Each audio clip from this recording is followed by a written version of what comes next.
Allegiance.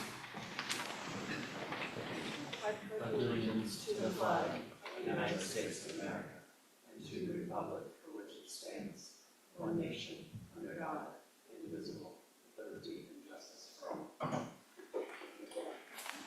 All right, we're going to open with NRTA first.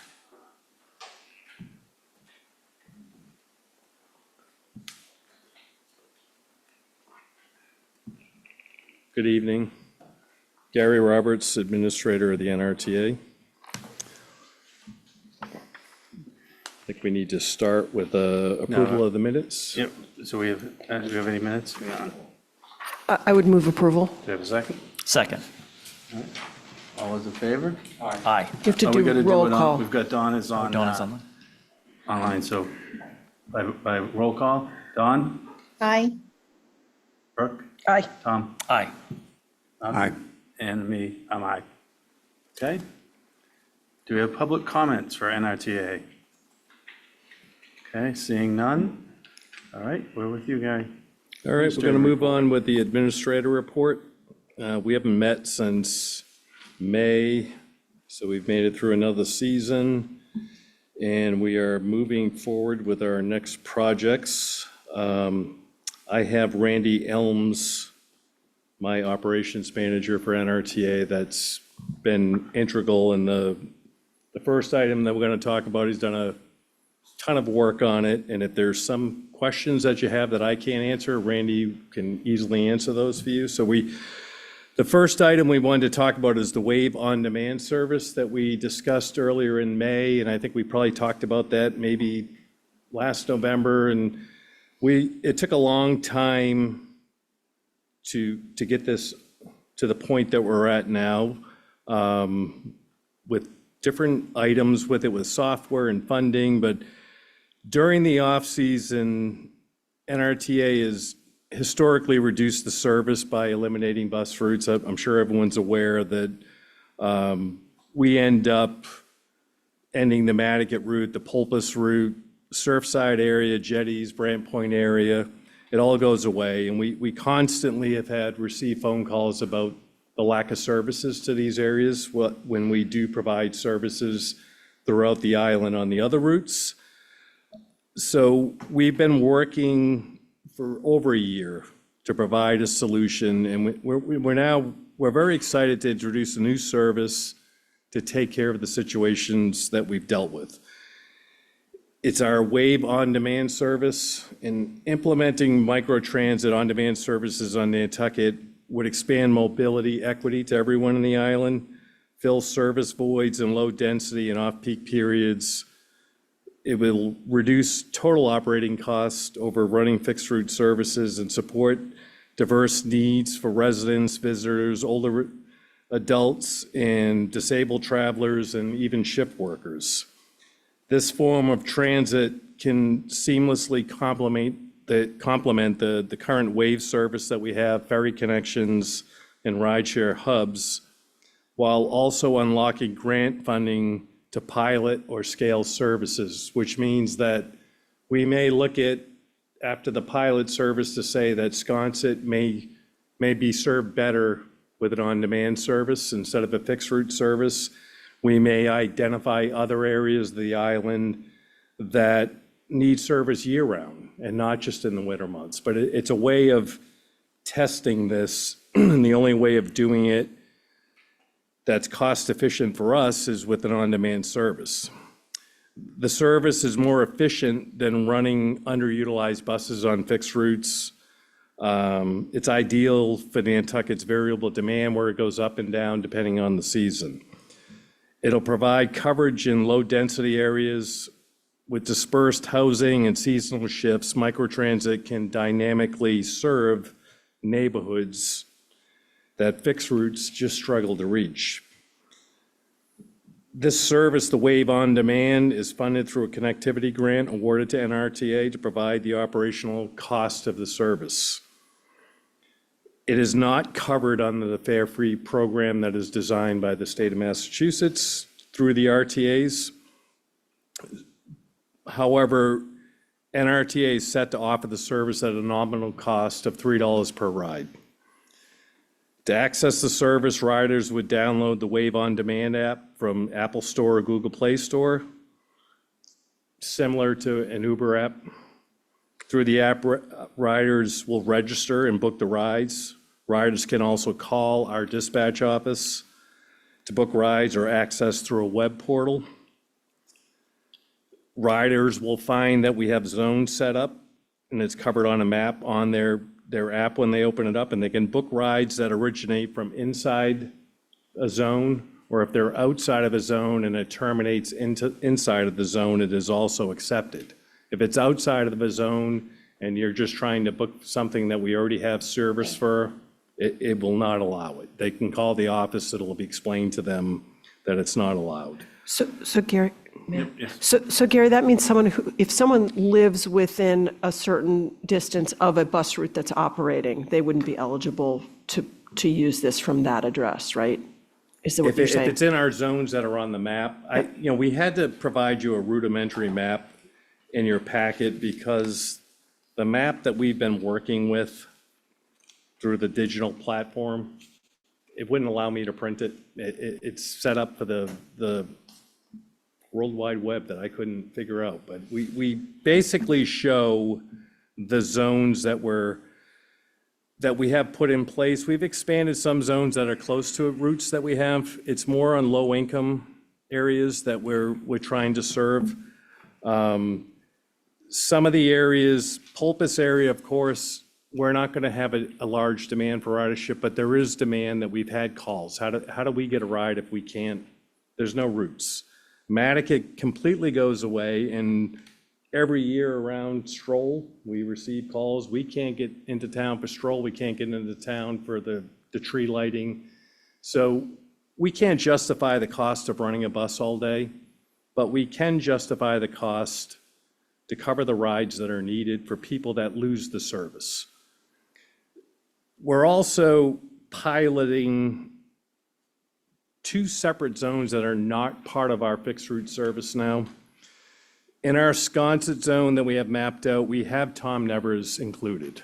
Tom Nevers has been, there's been a large demand. We're currently working on our long-range transportation plan, and through the rider survey that we put out, that was one of the top responses about Tom Nevers not having service out there.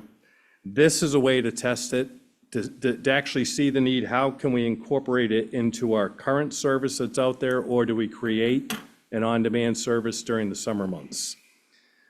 We also added Surfside, it's the route that's going away, so that area is covered. But we've added what we call the Bartlett Zone. It's basically the Cisco area. There's been demand for that area, and we're working on some other stuff for that area. But this is a very good time for us to test it, to see, it's a long walk from where our bus comes off of Hummock Pond Road if they want to walk out to Bartlett Farm. People always ask us, how far of a walk is it? It's a walk. It's quite a bit to get out there. So we're going to test it out. And, it'll help with our grant application for service in that area. And I think it's a really good test to see how that's going to work for us. So, the current zones are called Nantucket Zone, Pulpus Zone, Sconset, Tom Nevers Zone, Surfside Zone, and Bartlett Zone. The on-demand service is open to anyone. It's not restricted to age, handicap status, requirements of handicap, or anything of that nature. And the pilot service is set to operate until mid-May when our routes start to ramp back up. With the data that we collect during that time, the success of the on-demand will determine the future needs and adjustments that we need to make. And there may be adjustments made, correct me if I'm wrong, Randy, that we may have to make some adjustments to the zones. It's very hard to set them up. You could be 20 feet outside of a zone because we didn't include a driveway. So as it goes, everyone would have a chance to call to say, it's not accepting my ride. Our dispatch staff can I make the adjustment and book it? It's all done electronically. We have a dispatch, 360 dispatch system that automatically assigns to the vehicle that's in the area.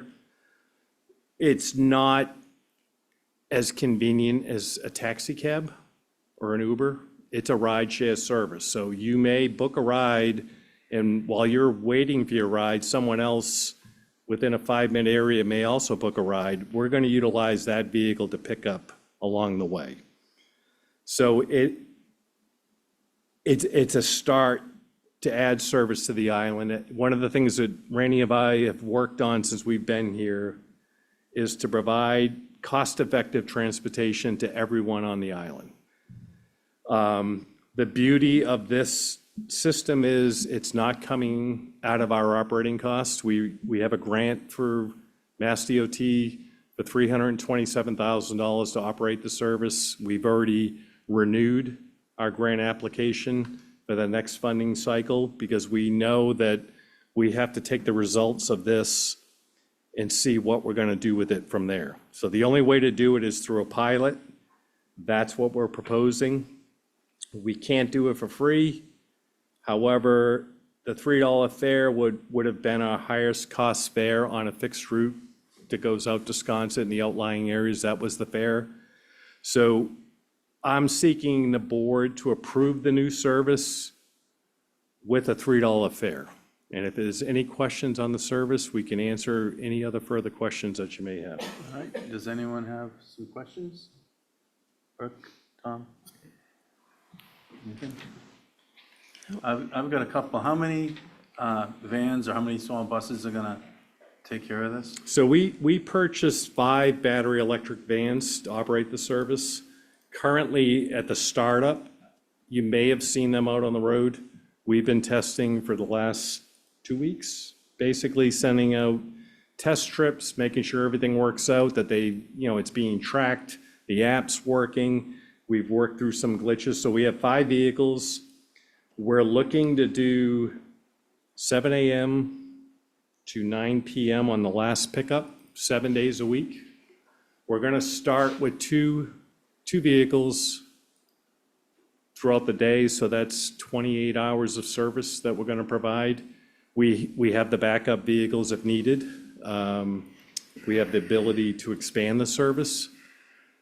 There's no reason to jump in there and say we're going to put all 5 vehicles out at once. Let's start with 2. We're training people to have more people there. We've ramped up our dispatch staff to really benefit the system year-round, where we're going to have people in the seat watching fixed route, demand response, on-demand services to make sure that we know where the vehicles are and we're going to utilize them the best that we can, the most efficient way to do it. So I think 2 to start, and I really think that we may have to, we'll see how quickly it grows. We're hopeful that it's going to be a very successful program. Will there be, are they gonna run on an algorithm? Like, is this gonna, since you're picking up other people, will it change, as they're driving? The way the system works, so we have a software that's, and it has a dispatch 360 program to it. So when a ride comes in, the software determines where the vehicles are at, what's the most efficient way to do it. Do we send it to this one? Do we send it to that one? Where does the vehicle go after the stop is completed? Because it knows what's coming in the future. And then the only difference is, for the rare occasion, I would assume most people would use their phone app to book it. They can call, the dispatchers will push it into the system, and 360 picks that up and determines the best way that it should be. But it's not going to be, I can't pick this person up because I'm already doing a trip. Right. It knows that they have to divert over to get the person to do it. And it knows the fastest way to do it on the fly. And Yes. Yeah.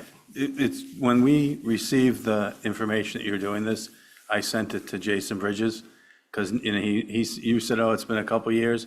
His response is, it's been 9 years.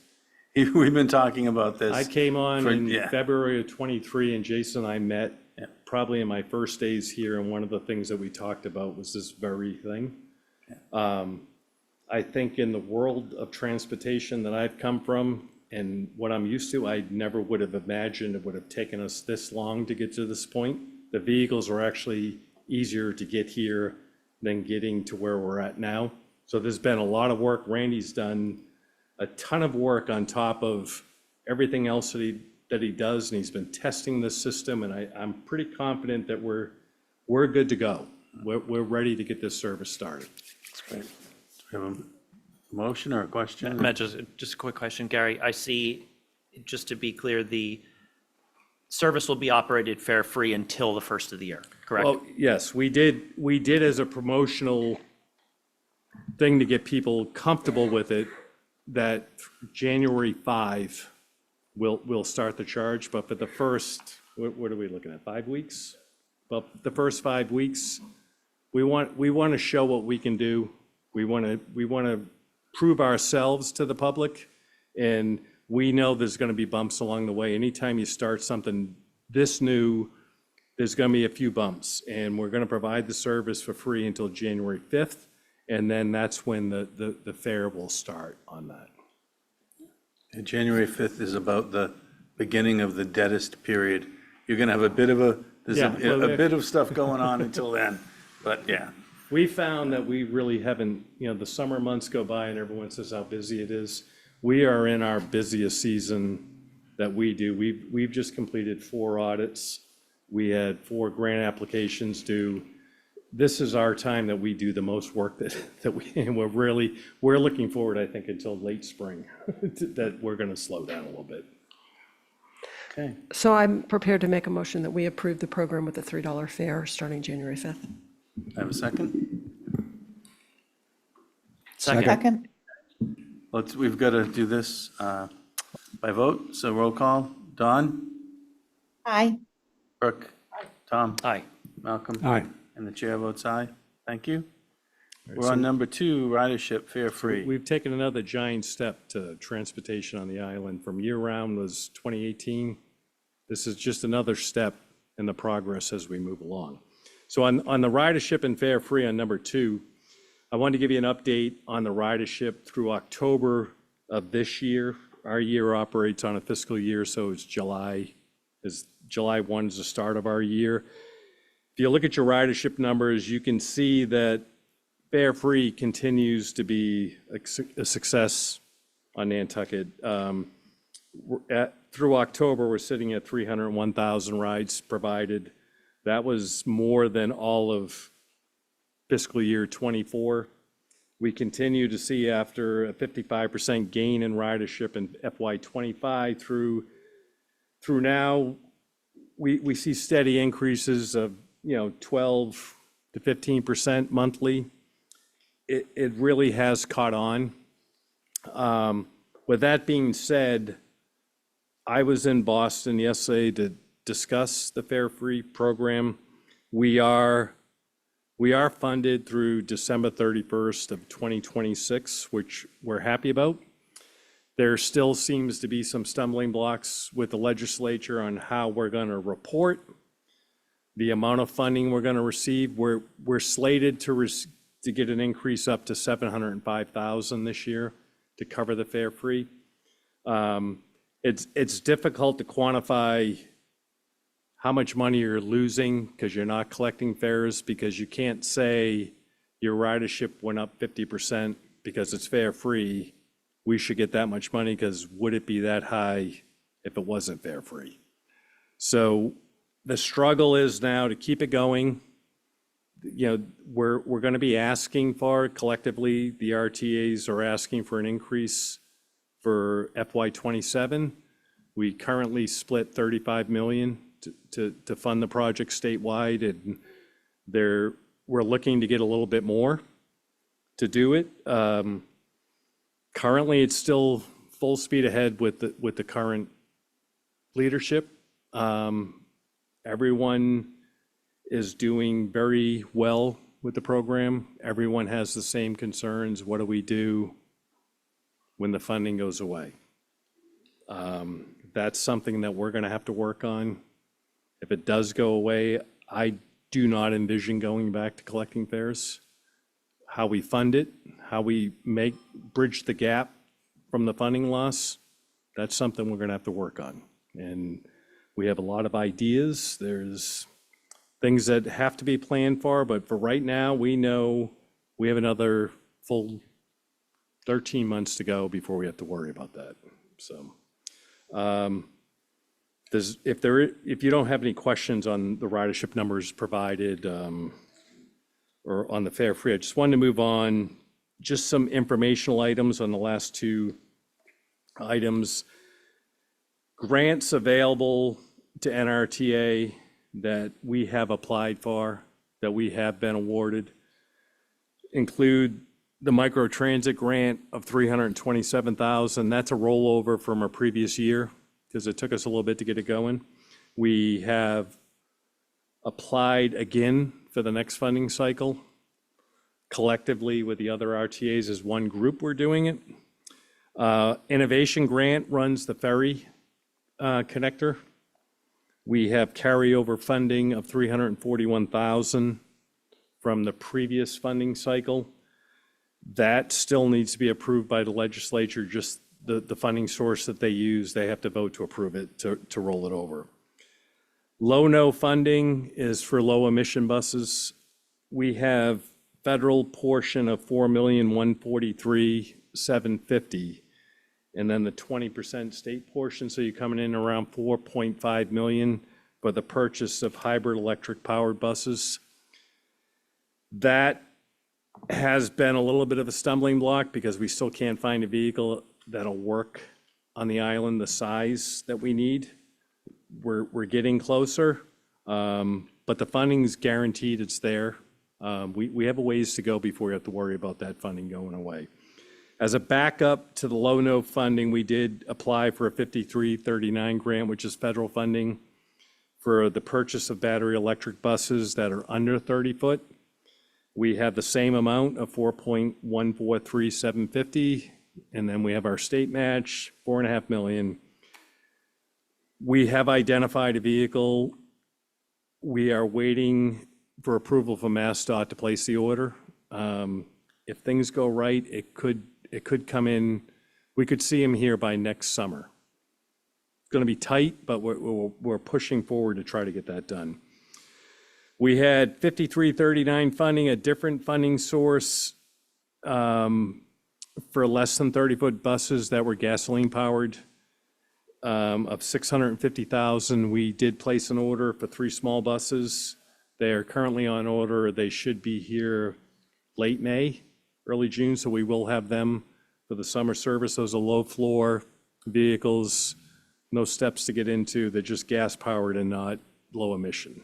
The goal is to continue on with our low emission, no emission, but when funding's available that we can get, we're gonna, we have to replace the fleet that we have here. We also had a community transit grant that Randy worked on, that he applied for the funding for the purchase of 2 new island ride vans. Though that has been approved. The vans are on order. Again, those should be here in June. So the island ride will have brand new vehicles to support that. We're in the process of the next round which is a year away, but it takes a long time to get to that point. 2 other things I don't have listed on your list there, grants that we have pending. We have a grant for, I'm gonna draw a blank.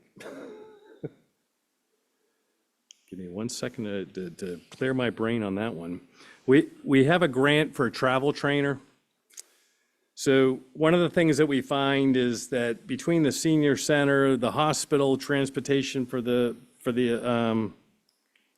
Mass General, different community groups, it's very hard with the staff of 2 or 3 of us to try to coordinate everyone. So we have a grant put in to bring on a travel trainer that'll bridge the gap between these things to help get the people what they need to know on how do you ride Island Ride? What's the process? Who can help me do the paperwork and explain the whole process?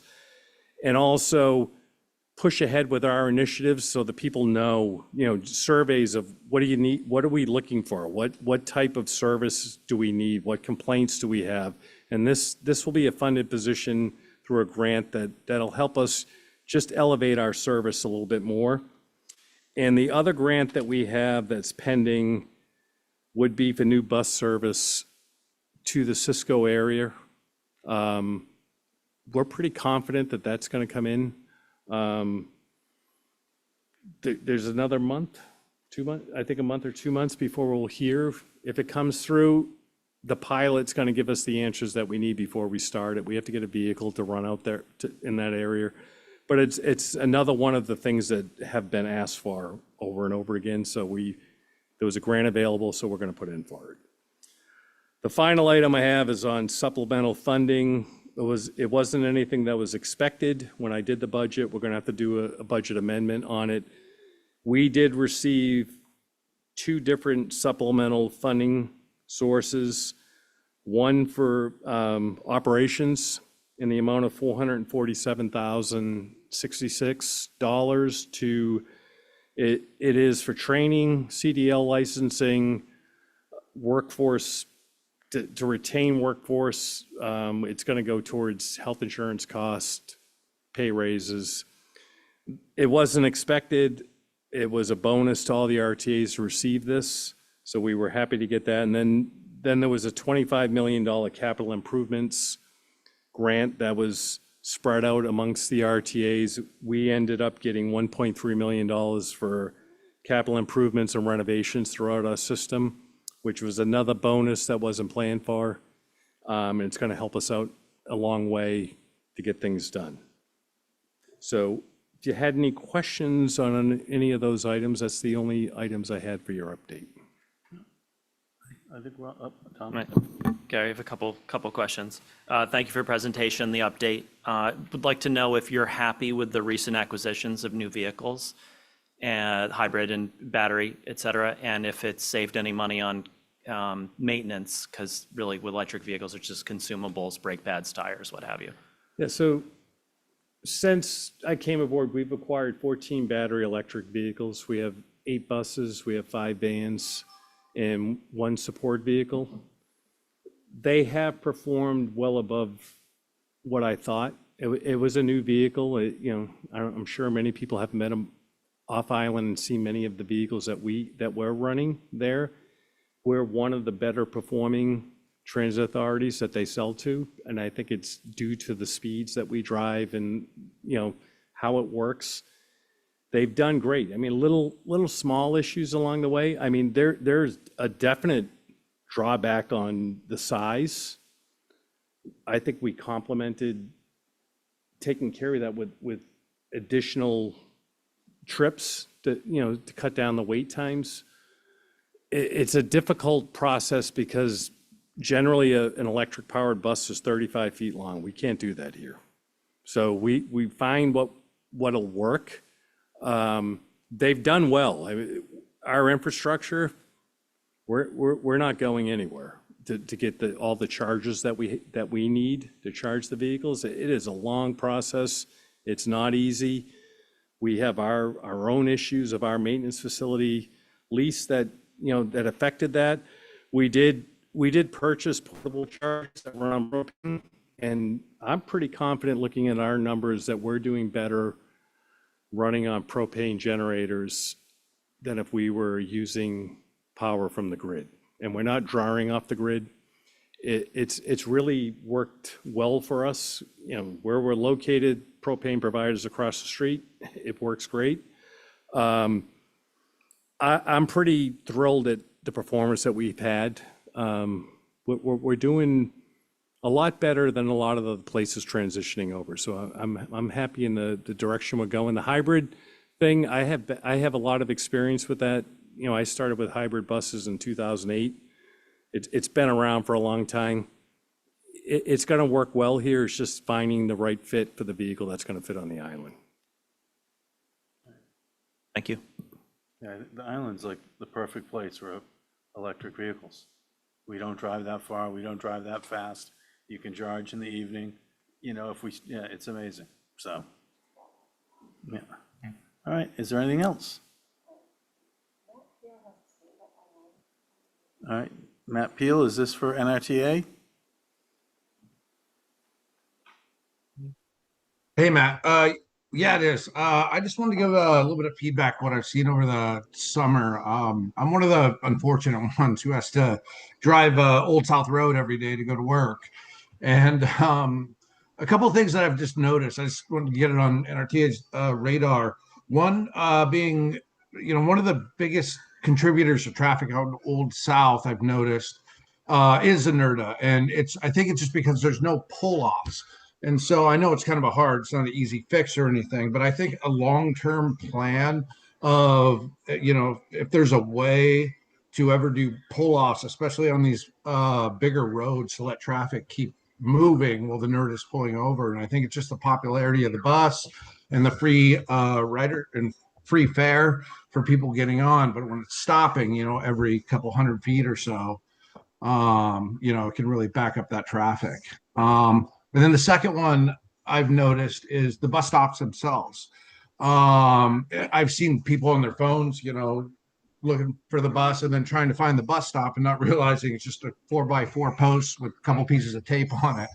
And unless they educate themselves, I think it's hard to see these. I notice a lot of the tape is starting to peel off and things like that. And for me, I just recommend getting some sort of maybe like a very subtle, because I know we have our sign rules and stuff here, a very subtle reflective tape, on these bus stops that maybe says Nerda stop or something like that. So these people, when they can look for something that stands out a little bit more, that recognizes that it is a bus stop. So those are just the two things that I've noticed on. All right, thank you. I think he must have listened to our meeting today with our long-range transportation plan. Bus stops is a major issue that we need to start addressing. The state has done some type of survey that they've identified. Right now, I think it's up to 5 to 7 bus stops that need to be rectified.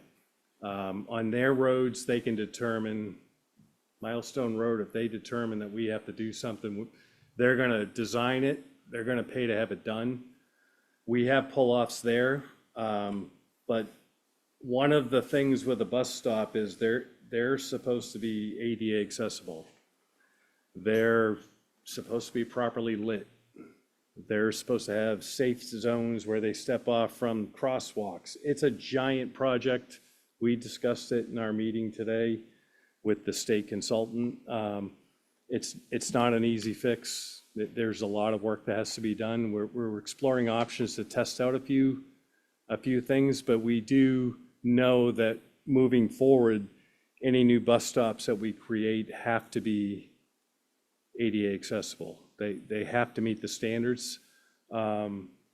We're currently looking at in excess of, I don't know, if it's over 200 bus stops that we have. Which ones can go away? I mean, there are stops that I look at that I don't know how they were ever made into a bus stop. You get out to Raceway and you have a stop sign that's a bus stop pole. I don't think that's a safe place to pick up at. So we have to really do a real inventory. And it's another thing on the list as we rebuild, and we will address it. It's just a process that we have to go through. We have funding that has been programmed for the next 5 years for bus stops, whether it be bus stop lighting, benches, making them safe to where they're at. We have to talk to the DPW about cutting back on certain things that have grown out into the road that you can't even see where the bus stop is. So signage is something we would like to do, but there are That's great. There's certain things. We have another whole meeting, Yes, so we're going to move on. Yeah. And the we're all good DPW from- director is sitting right over there. Great. All right, and I think that, anything else? All right, we're good. Thank you, Gary. We're good? All right, All right, thank you. all right. We are opening the select board meeting? Okay. Oh, county County? commissioner, sorry, first. Sure, I will call to order the County Commissioners meeting, November 19th, 2025 at 6:04 PM. First is announcements. County Commission meeting is being audio and video recorded. Next up is public comment for items not on our agenda, and public comment is on the agenda for Select Board, which we will have after we're finished with county business. Seeing none, I will move on to new business. There's no new business. Next up is approval of minutes and warrants. I'd entertain a motion. Did I miss my chance to N- public comment? No, sir. Select Board is after this, unless you have county business. We're having Select Board after this. Yeah. Your select board act. So I move approval of minutes and warrants. Second. So, Don? He's chair. Sorry. I'm all over it.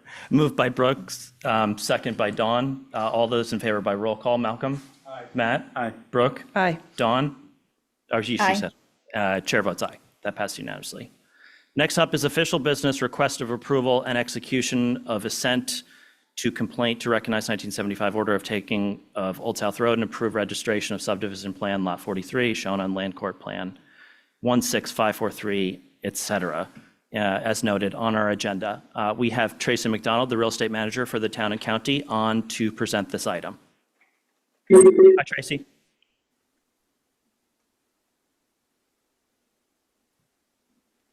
Can't hear you. Can't hear you. Tracy, we lost you.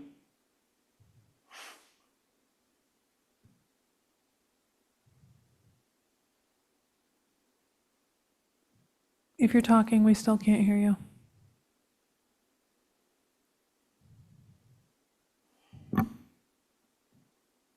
We've been doing a number of these, and I would make a motion to approve and execute it. Yeah, it's pretty pro forma. I'll second that motion.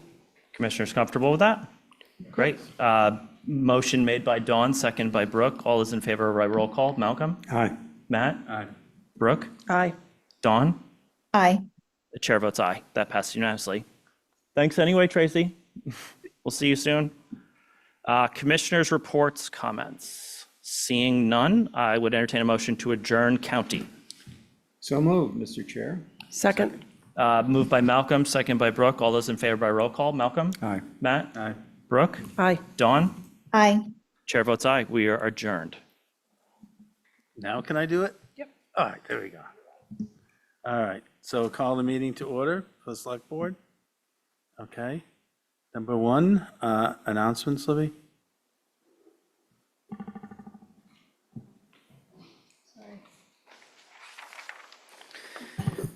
Okay, this meeting is being video and audio recorded. There is no select board meeting next Wednesday, November 26th. Town offices are closed on Thursday, November 27th for Thanksgiving.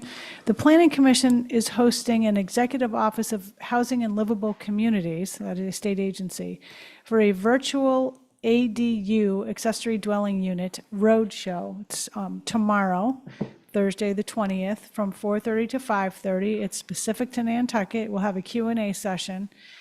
And it is online. There's a link on the Select Board's meeting agenda, and this relates to Section 8 of Chapter 150 of the Acts of 2024, which allows ADUs under 900 square feet to be built by right in single-family zoning districts. So if you're interested in that, please come on to the Roadshow live meeting.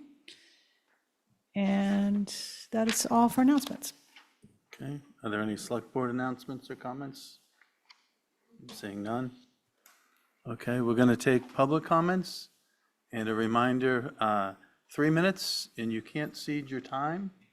And Sorry, did you just want to note that public comment questions from the prior select board meeting Oh. isn't happening tonight? We'll be doing that on December 3rd. all right, thank you. All right, Clifford? Like Cliff Williams. When it comes to the African Meeting House, I know the chair has had several meetings with the investigators, and I was wondering if we could get the minutes and the agenda to what was discussed at those meetings. Thank you. All right, Annie? Amy Eldridge. I know I asked a couple questions. Oh, sorry. I asked a couple questions about the town warrant and town meeting things being translated. And I just wanted to make some additional comments in regards to your guys' response. I just want to speak about the lack of translated town meeting warrant and public meeting materials in Nantucket. While the town may not be legally required under the Voter Rights Act to print warrants in other languages, in effect, is the same. It creates a significant barrier for residents who are part of our year-round workforce and who do not speak English fluently. These residents pay taxes, raise families here, and contribute to our economy and deserve equal access to the democratic process. While someone cannot fully understand what they're voting on if they effectively are excluded from participating, whether intentional or not, it is a form of voter suppression. It limits involvement, weakens transparency, and sends a message that English-speaking residents are true stakeholders in town decisions. Many mass communities voluntarily translate their warrants, ballots, and voter guides because understanding that democracy only works when everyone can meaningfully participate. We should expect the same standard here. Nantucket prides itself on being welcoming and forward-thinking, yet we are behind on basic access to this issue. I'm asking the town to take steps to translate warrants and town meeting materials, at the very least, providing official translated summaries and interpretation services. These are not extraordinary measures. They are common sense steps to ensuring fairness. Every resident deserves equal opportunity at town meeting. Providing multilingual access is not just a right thing to do. It strengthens our community and our democracy. And I just want to put it out there because the warrant closed on the 17th and we have a town meeting in May, and it would be nice to see a more diverse voter population at our town meeting. We're leaving out a huge segments of our community based on the fact that they can't read the town warrant. Thank you. All right, thank you. Oh, okay. Well, we'll come here and then we'll go to Hillary. All right, Hillary, you're next. Hello, Introduce yourself, please. For the... I'm James Lewis, All right, thanks. from Nantucket Island. I've been following the case on the African American Meeting House, and disturbed, and I just want to ask why it hasn't yielded any results. Feels like something's not going right, and I'm curious what the obstacles and obstructions are that 7 years have gone by and this hasn't been resolved. My parents have a home on York Street, and I'm wondering what would it take to get this done? Why have there been no criminal charges? People have short memories, and this is our chance to show that we stand in solidarity with the African American Meeting House and minority communities on Nantucket Island. So less represented groups have, I'd like to see some gumption, some action, and I want to underscore that this is an opportunity and a vehicle for change and our legacy as a town to show that we really, really care. Town meeting has voted on this. Board members have expressed that this is disturbing, and I'm curious what's taking so long. I've never made a statement like this before, so I don't know if you can respond to it or how that will happen. But well, the way it works is we take the information in, and then we respond the next week or the week after. We are unable to respond today. Okay. It's just the way, it's the protocol Okay, that we're understood. following now, so. All right, well, thank you so much for listening, and yeah, please, whatever can be done, let me know. I'll be right there. All right, thank you very much. Thank you. Okay, Hillary? Hi, can everybody hear me? Yes. Oh, great. Thank you. Good evening. This is Hillary Hedges Rayport, and I'm addressing you as a private citizen, although I'm also a member of the NPNEDC. And I have a 23B3 form on file with the town clerk. A few weeks ago, you agreed to advance an article from the NPNEDC onto the annual town meeting warrant at their request. And by now, you've probably seen that once again, the citizens article is back on the annual town meeting warrant. And this article will change the membership and name of the NPNEDC. It adds preservation and conservation minded language, adds a reporting requirement, and a soft term limit of 9 consecutive years. Unfortunately, the citizens don't have the luxury of waiting until January to file an article, as you and the NPNEDC do. I've made 4 separate requests in this calendar year alone to discuss the enabling legislation with the NPNEDC, and my current role as a commissioner notwithstanding, the chair has denied these requests each time. The commission's preferred legislation, which was developed in 2024, has never had a public hearing. It's barely had public comment, and it's not been circulated in the form of an article. And as I'd like to explain at some point, the framework they've developed has serious flaws. When the commissioners voted in August to move forward without further deliberation, it was contingent on holding a series of public information sessions and public hearings to educate and listen to the community. And I voted yes on that motion, welcoming the public sessions and planning to share my concerns at that time. On Monday, our planning director announced a plan to circulate educational videos on social media and hold a breakfast meeting at 8:30 a.m. on December 11th at the Nantucket Inn. In my opinion, this is far short of a public hearing, and the timing arguably does not leave room for iterations before the ATM warrant closes. There's also the question of whether working people will be available for an 8:30 a.m. meeting. So I don't think the process meets the standard for public education and participation about such an important topic.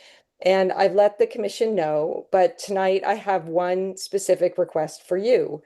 If the NPNEDC eventually sends you an article, please require a properly noticed public hearing where it and the citizens petition can be discussed. And please remember that in the past 3 years, Nantucket town meeting voters have sent 2 petitions to the State House, and both were opposed and killed by the commission this legislation would reform. And the very least we can ask is for the select board to require a transparent hearing of the NPNEDC legislation before you vote to place it on the warrant.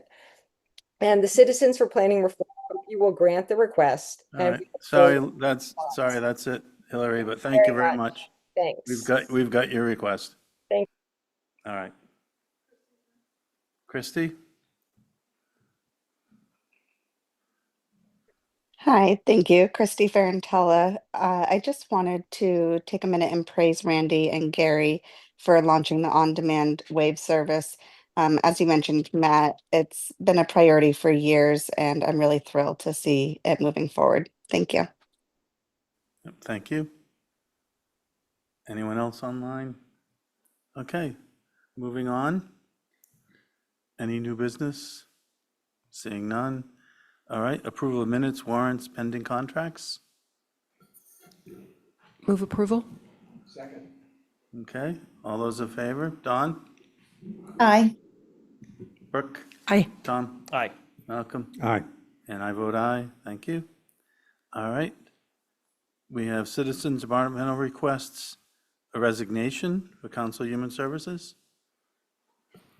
I move we accept the resignation and thank the volunteer and welcome her to town staff position. There you go. Do we have a second? Second. All right, we've got a roll call. Don? Aye. Brooke? Aye. Tom? Aye. Malcolm? And the chair votes aye, vice chair votes aye. All right, thank you. Real estate items. Request for approval and execution of a temporary right of entry and license agreement with the Nantucket Education Trust to allow access to town-owned property located at 48 Sparks Ave. Is Tracy? If Tracy can't, Tracy, let's see if she can get on. If she can't, it's pretty straightforward. It is. Tracy, can we hear you? Tracy, you're muted.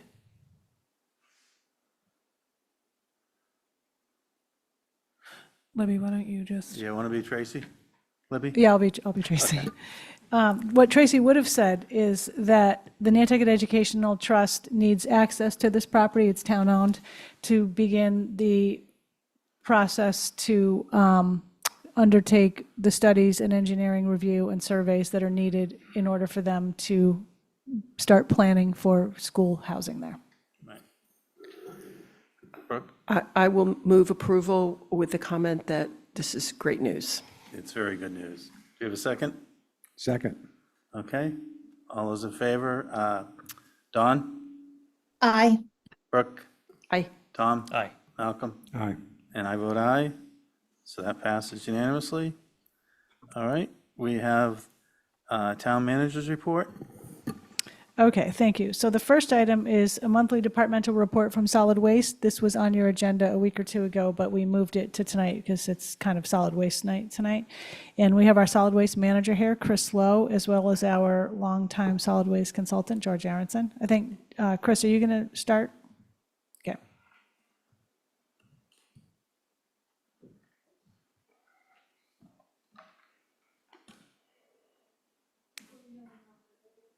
I'll do a little better than last time. Good evening. Chris, can you bring the mic closer to your mouth? Better? There you go. Okay. All set, Erica. And that's the agenda. One more time too, please. Thank you. So the mission.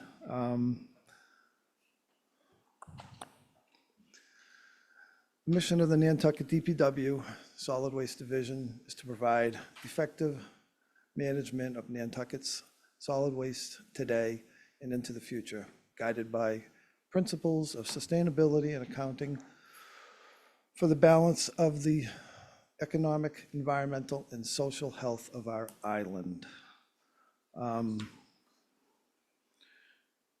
We have 3 goals.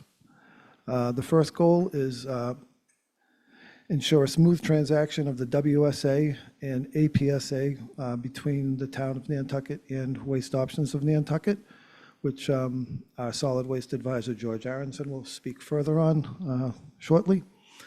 Second goal, it's to continue to evaluate and improve the management of solid waste. Solid waste is created a collection of, for latex paint collection, at the Take It or Leave It, and 2 separate collections held in the spring and fall, as well as improve the collection of universal waste through training, implementing procedures for collection, safe storage, and disposal, so we do not have another incident like a lithium-ion battery fire. Goal 3, review the current solid waste collection and current management procedures, compare Nantucket to similar mainland operations for evaluation and comparison. Next slide, please. So that's the organization chart. We have the select board up there. We have the town manager, as well as the assistant town managers. Next slide, please. So solid waste is a division of the Public Works Division. So we have our leader, Drew Shelby, the director, myself, solid waste manager, Elise Kellogg, the recycling and solid waste coordinator, and 4 TIOLI attendants, take it or leave it attendants, sorry. We have 0 vacancies at this time. Our recent hire, Ralston Hall, is hired as an attendant, but he has been trained specifically to accept and collect universal waste, as well as latex paint on specific days, and he's doing a terrific job at that, and I think we're making a difference out there. Next slide, please.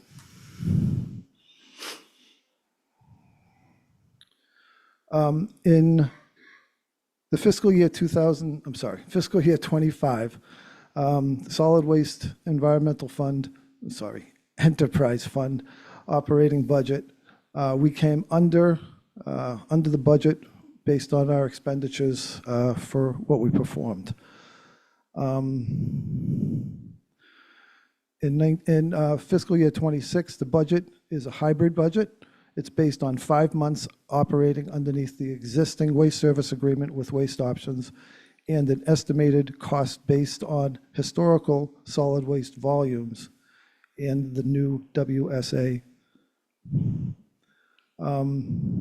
So fiscal year '27, our operating budget, it's brand new.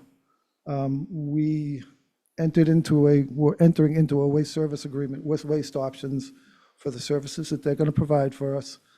It's completely new, and we are taking that information from the budget, not from the budget, from the waste service agreement that we have with Waste Options, comparing it to historical volumes that we've done for waste, and we tried to calculate the best that we can in order to create a budget for fiscal year '27. Yep, next.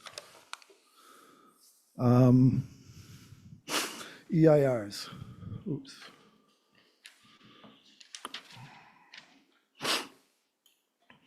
So in the landfill, we have, at the landfill, the line cells collect leachate generated through rainfall and snow melt that passes through the residuals collected by the liners in the leachate system. Solid waste is swapped out 2 21,000-gallon leachate tanks. These tanks were 20 years old and ready for retirement. So that was one of our accomplishments this year. Solid waste has a contract in place right now for replacing the biofilter and aeration building fabric. The existing fabric is intact, but it's very brittle. And so we had requested capital money to eventually repair those buildings. And so that's going forward, and we're going to take care of that, those situations.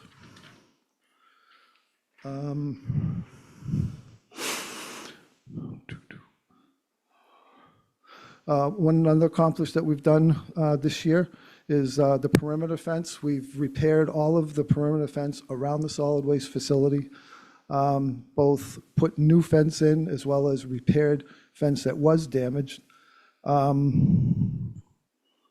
as well as we just recently installed a new automated gate at the solid waste facility. This gate will allow emergency vehicles access without a key, ensuring access after hours for emergency reasons. Over the next few months, solid waste will be installing a shipping container pod roof system that will give the attendants coverage for the elements as well as the items that are dropped off for donation by the residents. In addition, there will also be security cameras throughout the solid waste facility to monitor compliance and safety. Next slide, please. Key projects and initiatives. So solid waste is complex. Quite honestly, it's almost information overload. We have 25 waste streams that come into the facility on a daily basis. We have special collection events that include, but are not limited to, the household hazardous waste collection, latex paint collection, universal waste collection, textile collections as well. Tioli, the material recycling facility, the MRF, the residential drop-off, the new waste service agreement, and the transition plan. There is a lot to wrap your head around with solid waste. Solid waste has been working with the communications. Oh, next slide, please. Solid waste has been working very closely with the communications department to overhaul the solid waste web pages with current information, making it more user-friendly for residents to navigate and access information. Solid Waste is concerned in comms is creating a pocket-sized solid waste guide that puts much of the most pertinent website content in your pocket or glove box. The solid waste guide focuses on solid waste operations, special collections, and their respective hours. The brochure is portable, identifying key solid waste collection initiatives. With the revamping of the solid waste website, as well as the brochure, we also have a waste wizard that we're finalizing. The waste wizard will be a interactive search tool that will allow residents to type in a particular item that they're interested in and how to manage it on Nantucket, and it's built specifically to give guidance for that, for how Nantucket does things.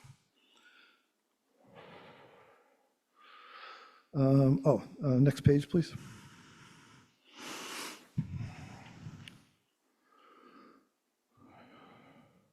So one of the main goals of, key projects and initiatives. So one of the main goals for solid waste is the final cap of phase one. And to date, Mass DEP has not authorized or offered when or how we can cap and get it completed. We are working on getting Mass DEP and any and all information they need to make determinations so that we can move forward on this initiative.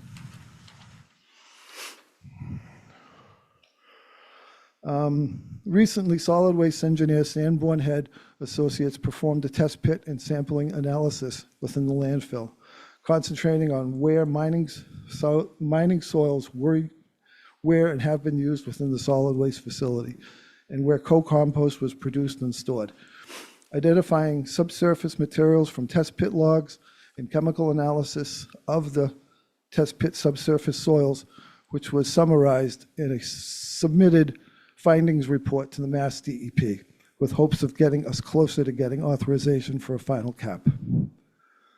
A contract recently was awarded to contractor Off-Island J. Bates and Sons to construct cell 3B. We have started the initial construction of that and gotten it ready for the winter so that we can come back in the spring and finalize it so we can start using that available disposal space. Next slide.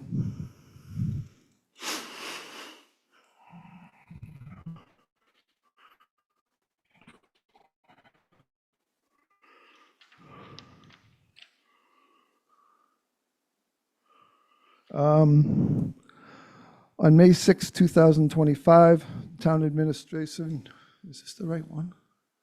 I think we've done number 6, it looks like. Oh, So I yeah. think, yeah, you might be on number 7. Oh, I'm sorry. That's all right. Challenges, yes, thank you. So this is, yeah, on May 6, 2025, the town administration, town council, town finance, and DPW solid waste office, as well as our advisor, George Aronson, executed the new waste service agreement with Waste Options to begin a new chapter. The solid waste team has also made great strides improving management of Nantucket solid waste facility, improving upon and creating a compliant and safe program for the collection of universal waste at the take it or leave it on designated days and times. Solid waste has also created a water-based paint collection program with 2 standalone events, as well as collection at the take it or leave it. Solid waste has improved the recycling of clothing and textiles and added books to the collection of the program.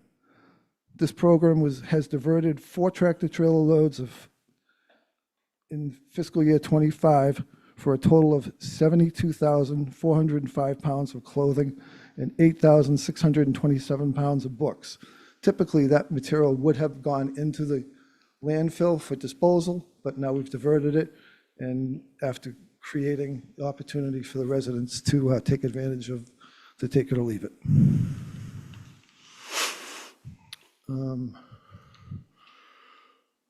Okay, challenges and opportunities, thank you. The transition into the waste service agreement, so that's one of the biggest challenges right now for fiscal 26 is the transition of the waste service agreement, which Nantucket Solid Waste Advisor George Aronson will be addressing as well later tonight. As mentioned earlier, solid waste is waiting for direction from Mass DEP for capping and closure of phase 1.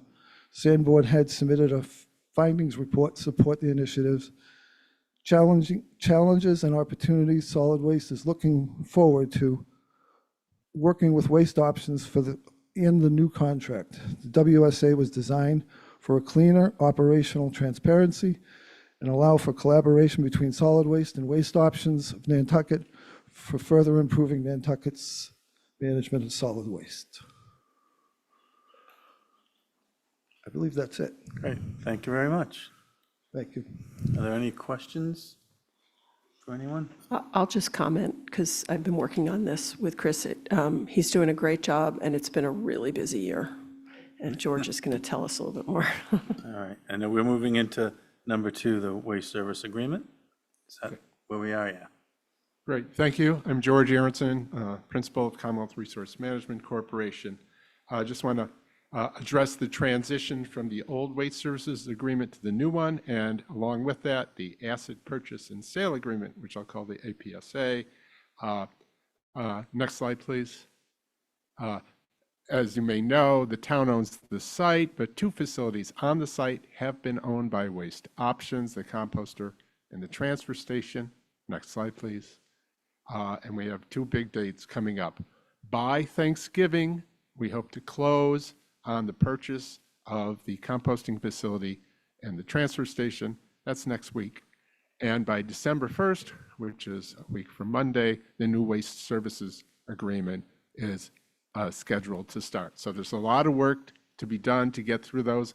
I'm pleased to say we seem to be on schedule to get both done, and on terms that are quite helpful for the town. So let's talk about them. The town will have new responsibilities. They're going to own 2 new facilities, and they're going to have a new contract to manage.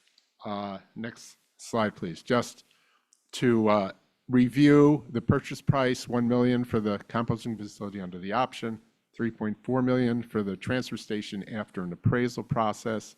The town will own the fixed equipment, but will not be buying the mobile equipment that will continue to be supplied by the contractor, Waste Options. So let's get into it. Next slide, please. For the APSA, the conditions of sale, there are legal conditions: clear title, bill of sale. The lawyers have been working hard and working together, and they seem to be running down the issues, and we seem to be on schedule to get that done by the end of the week. The physical condition, there are a number of criteria that was set forth in the APSA.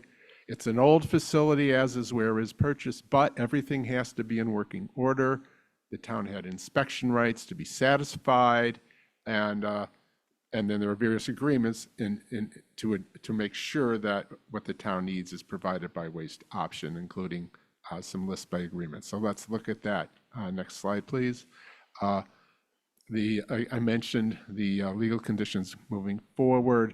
The inspection occurred on November 5th. The town has a new consultant who's a specialist in waste processing equipment and in composting facilities in particular, including one of the engineers who actually was involved in design of the composter on Nantucket back 20-something years ago, and has also was involved with the Marlboro facility over time. So we've got some aces in our pocket to help us walk through the facility, which we did on November 5th. Generated a list of issues to follow up on. We've had a subsequent meeting with Waste Options at this point, and we've reached agreement on a list of materials, of measures that Waste Options will be moving forward with to be completed. Some of them by next week, but many of them over the next few months. It's the low time of use of the facility. It's a good time to do work that needs to be done. So we have recommendations, and we're moving forward, and that process is in very good shape. In fact, we have a draft letter agreement that we hope will be signed by Friday. So that's moving forward. A few of those projects are projects that are really optional improvements that the town is interested in doing, and we're looking at there will be either addressed through the fiscal year 27 budget process or through capital measures that have already been approached. Next slide, please. Okay, let's talk about the waste services agreement. Actually, I should stop here and take any questions on the APSA if there are. Okay. Any questions? Okay. No, Great, so- great. Okay, the waste services agreement, just to remind people, this next contract will, I'll use the word rationalize the service areas being, and the services being performed by Waste Options. We have 8 service areas. We have a scope of services for each of them. Next slide, please. And Waste Options is obligated to perform the services. We have service fees for each of the areas. We will now be able to assign costs to each services and make decisions that are much more driven by actual costs that the town will be paying than we have had in prior years. And I think that's one of the goals of the next generation of waste service agreement, initial 10-term years. Insurance performance bond, there's been a lot of activity back and forth, but there's discussion on exactly what that's going to look like. We expect to close before the contract starts. I think the important thing is to manage the new contract. The town has some new responsibilities. They now own facilities, which means they have responsibility for bringing on engineering and permitting expertise, for managing and reducing costs. They have ability to control facility modifications that they didn't have previously. And the town also will be keeping all the tip fee revenue, which means a new look at what it costs to provide the services and what role tip fees should play in offsetting those costs. Let me just go into that in a little more detail, and then we'll take some questions. Next slide, please. Okay, one of them is now that we have 8 service areas, we're looking at building up the fiscal year 2027 budget based on the costs of each of the services. We're also developing systems to review because there'll be new invoices with a new contract. We have to review them and monitor performances. Those systems, we're working on it. I mentioned the insurance and performance bond compliance review, which is ongoing. And then I know that this is something that Drew Petner will address in a little more detail, but by having a new set of costs by service area, it gives us a new opportunity to reevaluate tip fees, to match the costs, and to offset general fund transfers on a variety of policy levels. This is a process that will be ongoing, but in particular, there's been a lot of discussion about C&D tip fees, about the different costs that are required both to handle material that's self-delivered as compared to material that is delivered by haulers, and how do you capture that in a fair way. And then some of the specific tip fees that cover the cost of things as diverse as yard waste and mattresses. So there will, and finally, we cannot forget incentives for waste reduction. So we have a whole slew of areas to look at that, and new tools and new information to make sure that data-driven decisions are being made, and we can have better control over the budget and costs and expenses. Next slide. Okay, there's a new team here. I think Chris briefly mentioned Sanborn Head has been hired as a landfill and PFAS consultant. They're working on landfill and landfill-related issues. Stantec, which has an office on the Cape, was hired as a process engineering consultant. They've already walked through the composter and the transfer station and made some recommendations and delivered a report, which we're using to confirm the items that Waste Options will be working on going forward. There's an initiative that I don't know if Chris mentioned to actually look at waste composition data, what is actually coming into the facility and what is it composed of, some sorting to get better information on that. There are also some opportunities here. There's something called the minimum performance standards. If you have a high enough diversion level from material coming into the facility, the residuals that go to the mainland, and particularly from C&D waste, can go directly to a disposal facility instead of going to another processing facility. The difference is about a $40 a ton tip fee saving. If the town can qualify, they can save a lot of money with a lower tip fee. So we're working on that. Nantucket is unique, and the original MPS guidance documents really didn't have an island in mind or a facility like the town's facility in mind. So we're having to educate DEP a little bit on how diversion occurs on Nantucket, which is a little different than it occurs on the mainland. This is probably a familiar story. We've gotten great responses from the Southeast region of DP on this, and we're moving forward, and hopefully we'll be able to get some savings or start saving some savings early next year. And I think also there may be ways to leverage that with some new sorting requirements for C&D waste. This is just a concept we're introducing. There's going to be some work to be done and some public outreach, et cetera. But this is the start of a process, and again, making aware that this may be something that's addressed at future meetings. And finally, there's certain materials that it might make sense to deliver to the mainland by barge rather than by ferry. We all know about ferry congestion and space issues. If we're delivering tires and scrap metal to New Bedford, why not go straight to New Bedford instead of through Hyannis? And there are other questions like that that we can now answer when we have better cost information. So again, no decisions now, but these are projects we're working on to reduce costs in the future that will be to the benefit of the island in many ways. Okay, next slide, please. And then finally, some of the longer term initiatives. One of the questions is, does it make sense to collect organics separately? How would you do that? How would you work with the haulers to make that work? And if you do that, is there a way to reconfigure the composter to reduce operating costs? Going to take some time to get there, but now that we have better cost data and a little bit more control and the town owns the facilities, it can make those, undertake those efforts and get there. And something that's always on our mind, what are emerging technologies? Are there ways to use small scale units to process things on the island? Everything that's processed on the island and doesn't have to go to the mainland is a benefit to the town, assuming that the processing is compatible with siting on the island. And a lot of work is being done on that. There aren't always easy solutions to this, but it's something that if we find a solution that works and can pursue it, it could have a substantial benefit. So I'm going to stop there and be happy to take questions. A lot has been going on. The dates are finally here, and hopefully going forward, we can deliver more benefits to the town. All right, do we have any questions? No? Don? No, okay.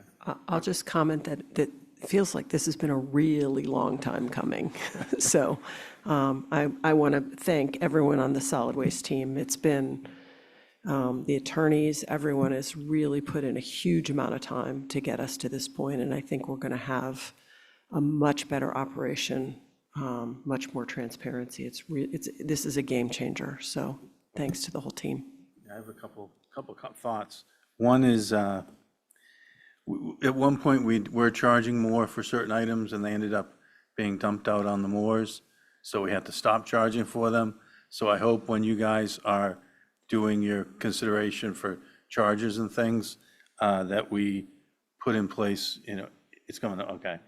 It's put in place enforcement and oversight to ensure that, I know we're gonna get to that. Yeah. And then the other one is, I think that looking at the composter, one of the best sort of quarters we ever had was when it was broken. And so we were saving 200,000 of electricity a month or some crazy number. And so hopefully we can find some ways to, to mine and use it efficiently, or to be able to turn it off, or, make it smaller, or whatever you're looking at. I think that's a smart thing to be doing, knowing how much it takes to run that thing. Yeah, so I think the answer to both of your points is yes. Yeah. All right. There's work to be done, and we hope to be successful doing it. Okay, so we were going to the next portion of this? Oh, that's it? Oh, no, we're on the fees.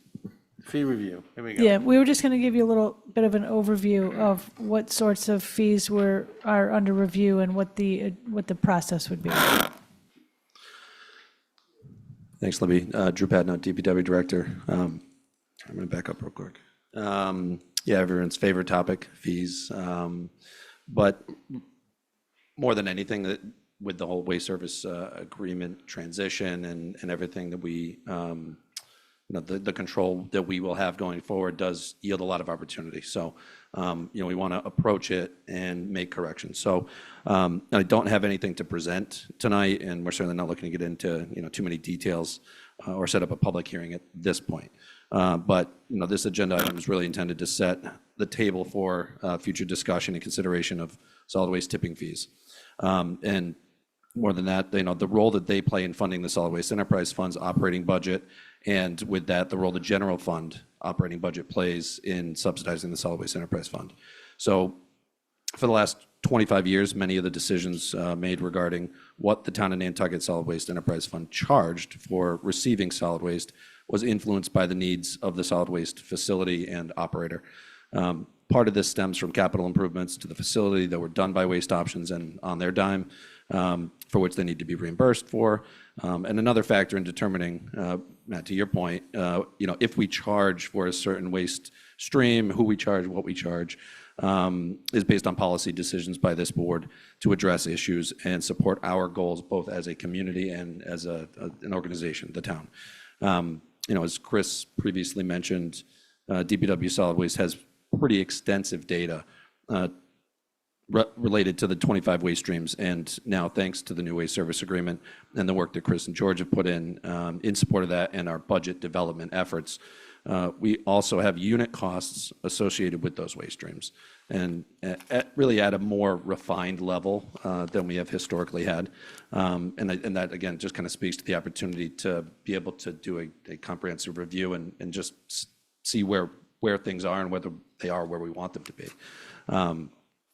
As I mentioned, the solid waste fund is partially funded from revenue generated from tip fees and a substantial contribution from the general fund, which is, of course, local tax dollars.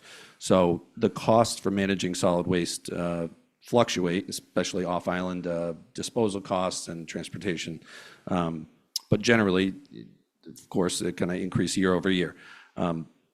Very generally speaking, we are always evaluating ways to increase the revenue earned from tip fees and decrease the solid waste enterprise fund's reliance on the general fund.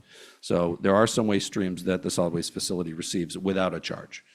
That doesn't necessarily mean, obviously, that that we need to charge something, but that also obviously doesn't mean that there isn't a cost for handling transportation and disposal or on-site management of that waste. So I have heard a lot from people that, of course, they're used to coming to the dump and disposing of their solid waste for quote unquote free, but of course nothing is free. It's being paid for somewhere. So whether that's tip fees or through local taxes, it's just a matter of who's paying for it and how. And so again, to your point, there is a reason for subsidizing either the entire cost or a portion of the cost for some wastes, but we think that now is the right time to really review that stuff and make sure that we're all in alignment with where the tip fees are.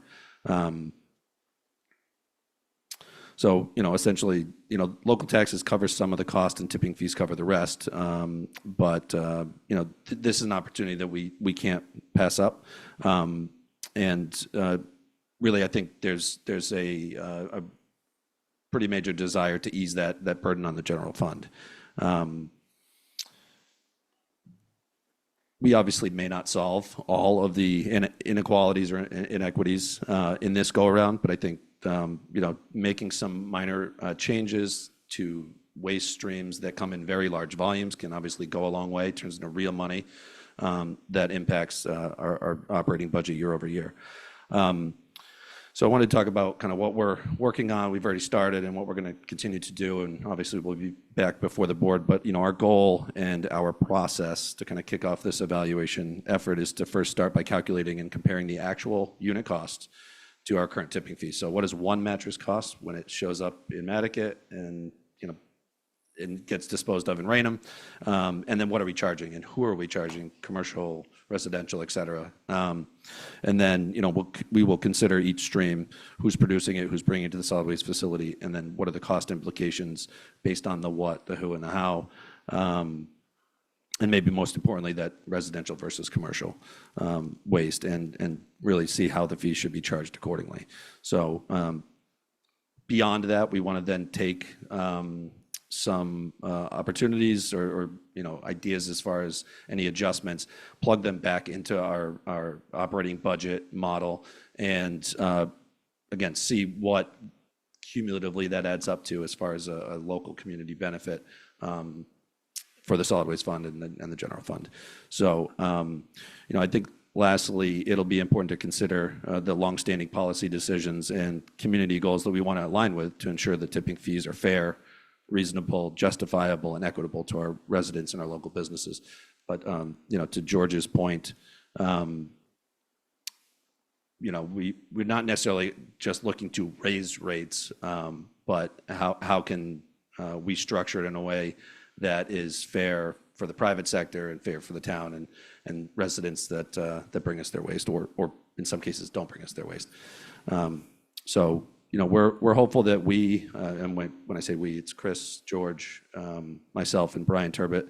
Hopefully we can get through our kind of an initial review process fairly soon, begin to outline those potential recommendations for adjustments.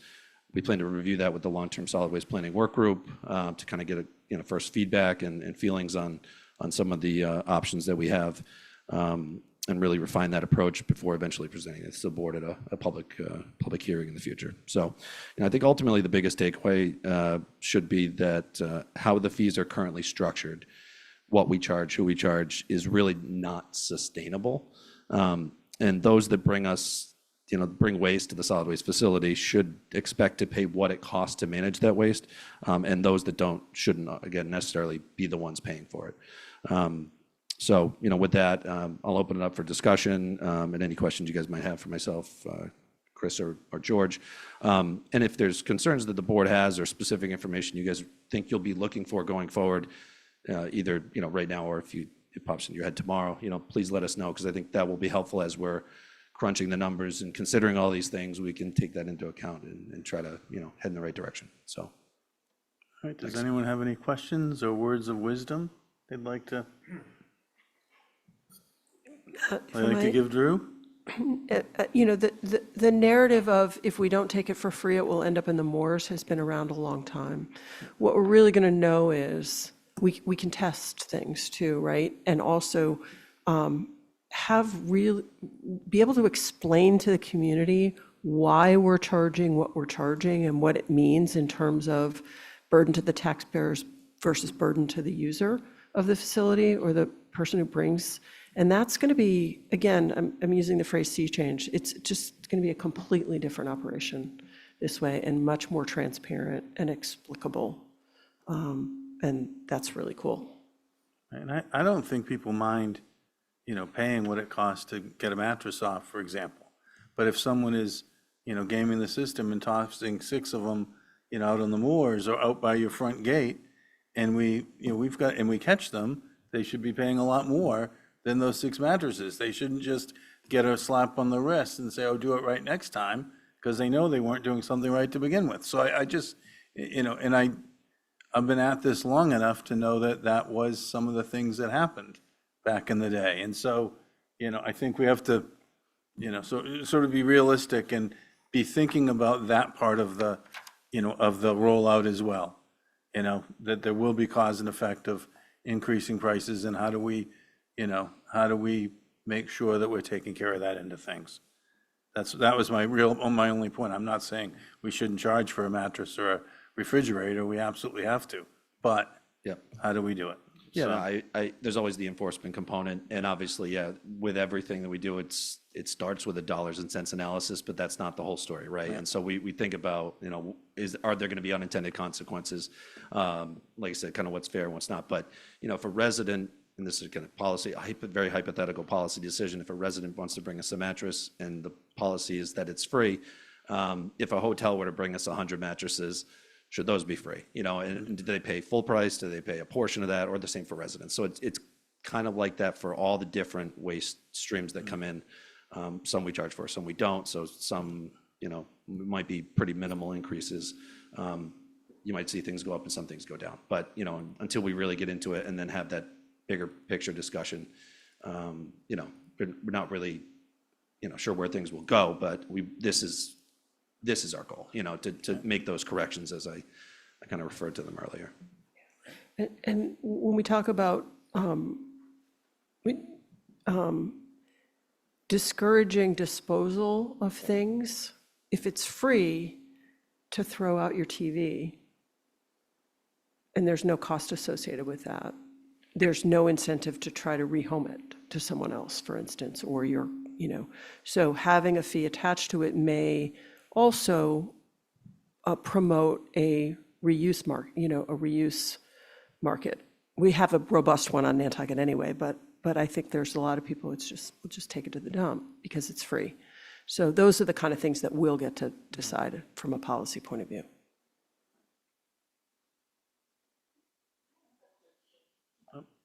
Campbell, you've got to come to the mic.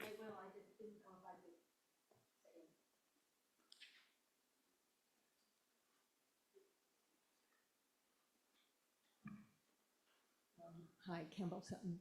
So I just had a quick question that sort of came up in my mind when Matt was talking about the composter being, or the digester being down and the amount of money saved, and sort of paired with this other thought I've had about putting solar panels over the parking lot, like they do at the Barnstable Fairgrounds, and I think they have here at the housing project right across the street. Of course, then I thought about all the seagulls, and that could be an issue. But in some fashion that we could, start thinking about finding a way to supplement the cost of energy to run the plant, I guess is what I was asking about. Thank you. So not to drag this along, my dream is if the state ever allows us to cap the cell, be a great spot for a huge solar array. Yeah, it's a massive there's a massive capital investment, right, if that were to happen. But, some things that George touched on earlier, and Chris is always actively working on, is like if we do organic separation, we're able to recycle more paper. Like, do we need the composter at all? Is a question that we throw around from time to time. And that obviously is something that would take a lot of other change in order to be able to do. But, those are the types of things that we're always actively evaluating because, yeah, we understand we pay the bills there. It's not cheap. And we own them now, so we get to decide. Yeah, so now we have to. All right, great. Thank you. Thank you.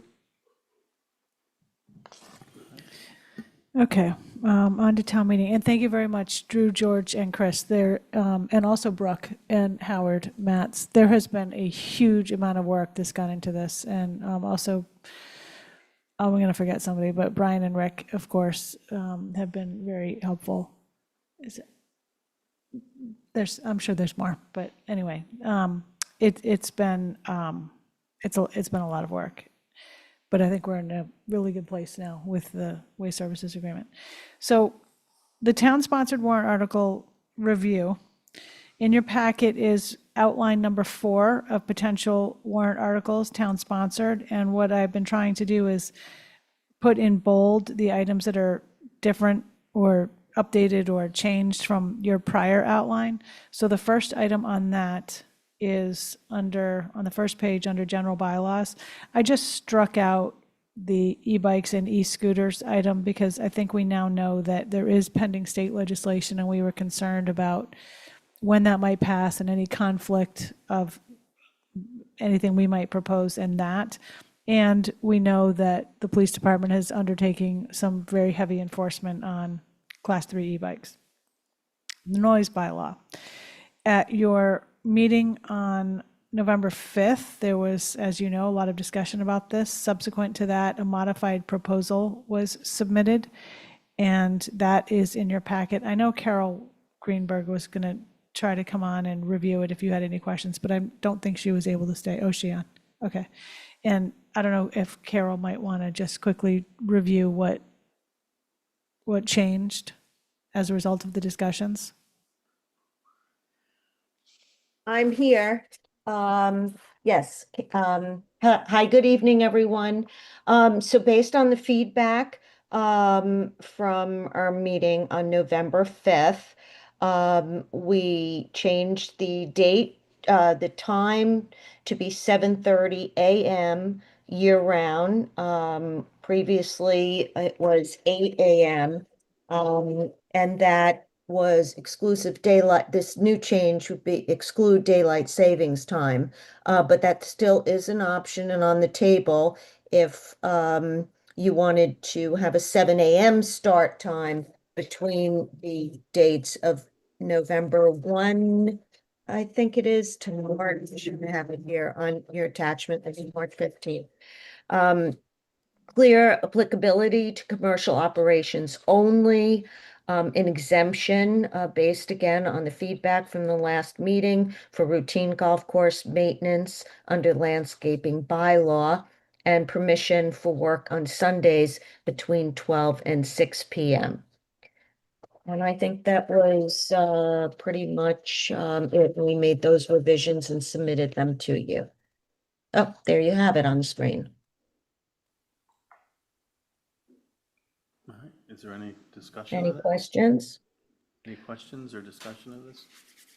I think this has been an excellent public process, and I think we've come to a pretty good compromise. So I would support, when we go to adopt the warrant, putting it in. Do we need to make a motion tonight, Libby? Would you like us to do that? I don't know that you necessarily need a motion tonight. I think a consensus to include it Okay. would be very helpful. And specifically what, as outlined in what is on the screen? And I would like to, I think we should add the daylight savings time, 7 a.m., because it's so dark so early, and all the guys are starting, they're on site at 6:30, 7 o'clock now. And so I think we should do that, and I think we should support it strongly, because it has a lot of positives for everybody. Tom? Mr. Chair, yeah, I was thinking about our discussion a couple weeks ago and the gentleman who described receiving deliveries. And I don't know if we got an answer on that, or if it's completely exempt or is nothing, it's not applicable, but I just, before I agree with both your comments. I'd like to see that tied away before we put on the warrant, that maybe it should explicitly, so maybe it doesn't need it, but if it does explicitly say deliveries for certain reasons or whatever are exempt. They are. It's already in there. Thank you, Libby. Okay, I think we can move on from that. Wow, thank you. Yeah, if I might, Carol, Yeah, kudos to Carol Greenberg. And She lots of has good work. It's been amazing. at this and learned a lot about town government, didn't you, Carol? I sure did. Yeah. Thank you. Thank you. Thank you very much, Carol. Okay, moving on with updates from your last meeting on the warrant articles. We had been trying to work on outdoor lighting bylaw amendments, but those are proving to be challenging. So we're not ready for that just yet. We'll work on that for 2027. Okay, something new that came up is a potential membership modification to the Human Services Contract Review Subcommittee. I think this may have come up at a planning commission meeting recently.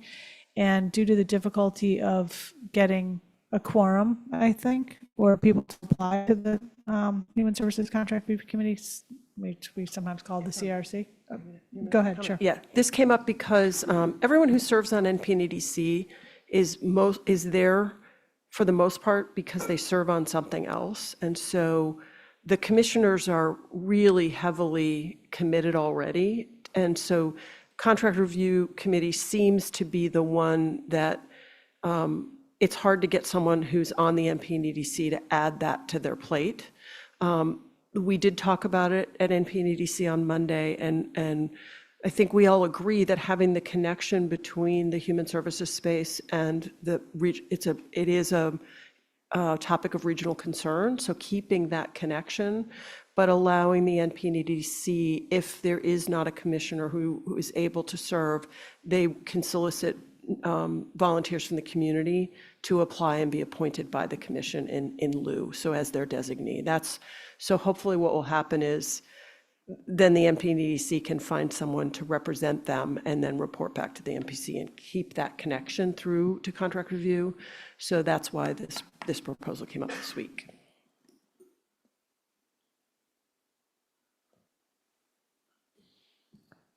And that would be pretty straightforward. Okay, other new changes. Under home rule petitions, I just struck out e-bikes because that was an early discussion and we were trying to maybe make a statement to the state that if they're not going to do something about e-bikes, we are. But then there is public. Will pending do you legislation. think they'll allow us to ban scooters? The e-bikes are less of a concern for me. The scooters are the, Hopefully scooters, I don't know, I'll have to check, are addressed in the pending legislation, but they're not going to let just Nantucket do that. I understand, but that was the, It is that a was the definite worst issue. for this summer with my Yep. employees and all the places they worked. That was the big one. So anyway. It is definitely a problem. The real estate related items, Tracy and I are still finalizing the articles there. A couple are in executive session. And under other, the housing has a couple. The housing staff will be at your meeting on December 3rd to review the good landlord exemption. There were some questions about that. Financial and/or ballot questions. We will have an update for the board on the island home at your meeting on December 3rd, and there are several other potential capital articles there. We are also going to be reviewing with you on December 3rd the list of recommended capital that town admin will be putting forward to the capital program committee. Make sure the board is on board with those things. And lastly, we do have 9 citizen warrant articles that were submitted as of Monday at 4 o'clock. They are currently under review with town council. There are a couple zoning ones, and those have been forwarded on to planning. And town council will be reviewing those with you, provided the review is complete on December 3rd. And FinCom has, I believe, a public hearing on them on December 11th.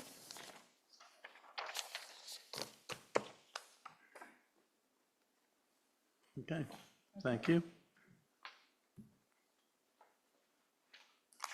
Town managers report, Libby? Okay, so the next item is the monthly town management report.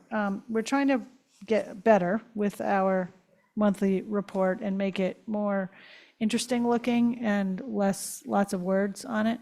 So I'm just going to speak to some of the things on here. We've put these into categories. Infrastructure and capital project delivery is the first category with several projects that we've been working on. The Island Home, as I just mentioned, we're preparing an update for your meeting on December 3rd, and that is intended to address several issues the board requested a few months ago in order to determine how to proceed with this project, including a survey, land bank acquisition of the current site, cost analysis of a smaller facility with fewer beds, closing costs, including the procedure and the timeline, plus what improvements could be made to the current facility in the interim.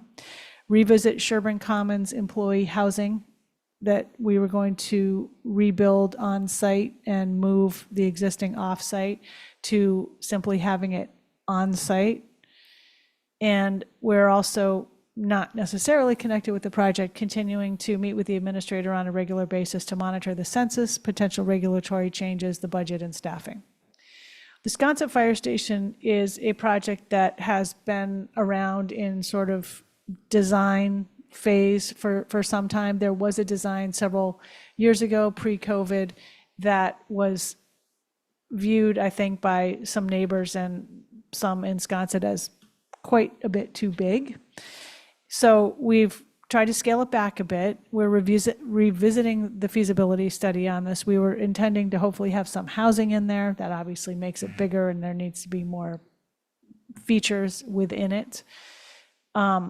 But the idea would be to expand it and staff it seasonally. There is a conceptual plan that's nearly complete for the current site. We're evaluating other potential town-owned sites, and we will be bringing it to the board for direction. It would be in an out year anyway, but it's going to have to be prioritized along with all the other projects. The Somerset Sewer Extension. There was some discussion a few weeks ago about putting this off from the 2026 annual town meeting to maybe 2027. We met with the engineers the other day, and there are some things that the board should consider if we were going to move it to a different year. It is in the capital plan for the moment. It would be a debt exclusion, but it would be subject to state revolving loan fund financing. There are implications that need to be considered if we were going to move it off. We are working on an update for you for your December 10th meeting, and that will include the status of design and other aspects of the project, including a bike path on Somerset Lane, Raceway, and an improved crossing for safety at the Raceway Bartlett intersection. The new NRTA bus garage. So the lease for the current garage, it's a lease with the airport, is expiring in 3 years. The airport has indicated it does not intend to renew that lease. And the administrator has been evaluating other sites, and obviously it would be less expensive to use a town-owned site because they wouldn't have to buy it. And the state has indicated that the commercial land prices on Nantucket are probably not what they are willing to help contribute towards for an acquisition. So Gary and I have been talking about potential town-owned land out by the airport. We're in the process of doing an evaluation. We'll be bringing that to you as well. The thing is, once that land is used for this particular purpose, it's permanent. It's not going to be used for anything else. So we have to be pretty sure if that's what we want to do. So we'll be updating the board in the next couple of months on that. Libby, on that topic, was there ever a discussion with the airport about a joint facility? They've got, they have a bunch of things that need to be taken care of, et cetera. And if we took land that they had and then Gary went to the state and found the money, and could it be a joint facility, for both entities? I think the answer is no. All right. We have talked about trying to call this an intermodal facility with connection to transit and travel through the airport, but that didn't get too far. It may have at the beginning, but that apparently is no longer an FAA thing, an FAA priority or approved use that a different entity could operate in the way we have it set up. Yeah, I just think it's so hard for everybody to hire staff and to staff it and, find competent staff. If we had someone that can work on a bus, can also work on anything that's driving around there. I mean, anyway. I think they would probably differ with that and indicate that the airport equipment is not the same as a bus. And the skill set, I don't know, maybe there's a lot of the same sorts of skills, but I don't see a shared staff situation there. All right, well. But we'll keep trying to get at it. I'm trying. I know, and thank you for that. I know. We do, yep. DPW facility, the director and I have recently talked about trying to put together a DPW facility advisory group type of gathering to review challenges, conditions, and to seek feedback. And we're working on getting a meeting going with some people that we've been talking to about that. So that is ongoing. And we do have in our capital recommendations for fiscal 27, the supplemental design for the facility for the time being. Okay. Next, please. Okay, long-range planning and capital strategy. The CIP overhaul, the capital improvement plan, we've had some discussion about this, and what we are finding is that there is a bit of a lack of discipline with respect to the plan. This should be a pretty solid plan that does not significantly change from year to year. Projects should not be leapfrogging from out years to current years without extremely valid reason and some sort of endorsement by the board or maybe Capcom or FinCom even, if it's not a entity that the board controls. As part of our overhaul, we would probably review all existing CIP projects, which we basically do for every year anyway. Potentially reintegrate projects from the coastal resiliency plan, and that's due to some amount of reprioritization by the Coastal Resiliency Advisory Committee.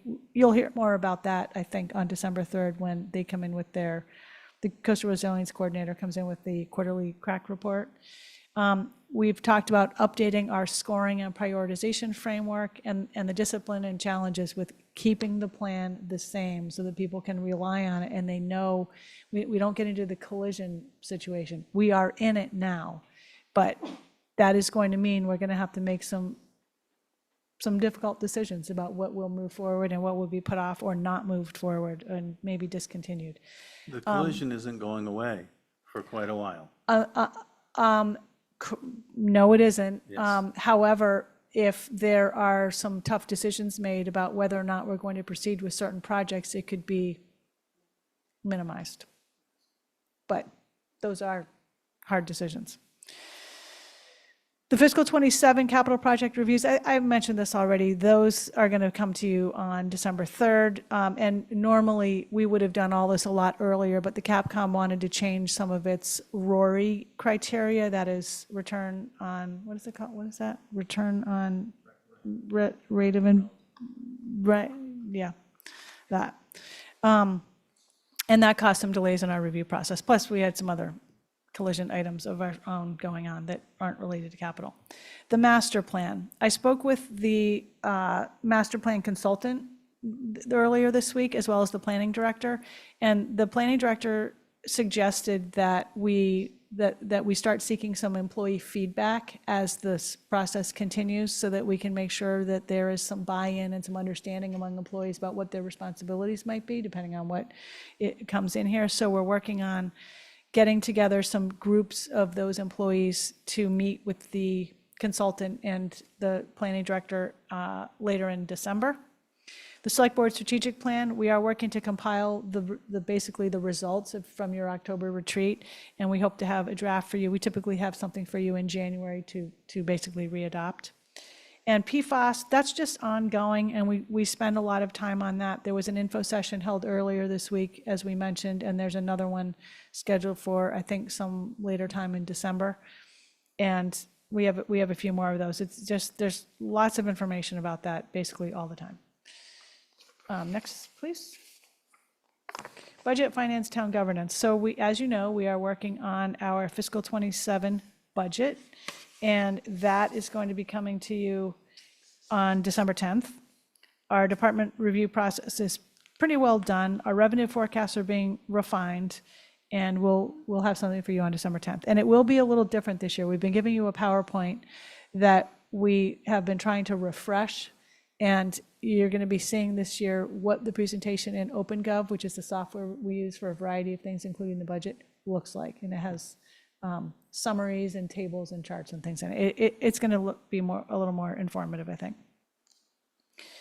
The 2025 special town meeting, that caused some delays with various projects that we had to sidetrack so that we could work on other activities that tend to happen this time of year, and those were concurrent with the preparations for the special. But we're done with that, and I should double check, but I think that the votes have been forwarded to the Attorney General's office. 2026 annual town meeting, that prep is becoming more active now that the citizen warrant articles have been submitted, including warrant article development, legal review, coordination with FinCom on hearings and meetings, and we're already starting to work on our outreach planning.